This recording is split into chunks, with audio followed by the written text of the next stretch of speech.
how to turn on comment notifications on Pinterest.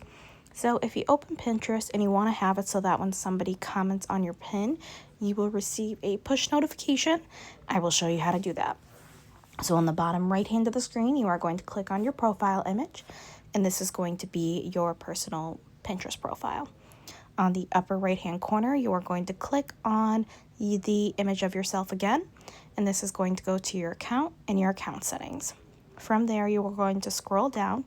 You can see in the middle of my screen it says notifications. I'm going to click on that.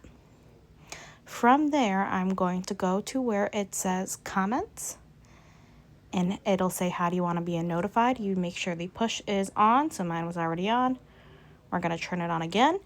So now my push notifications are saved, so when somebody comments on a pin of mine, I will be notified.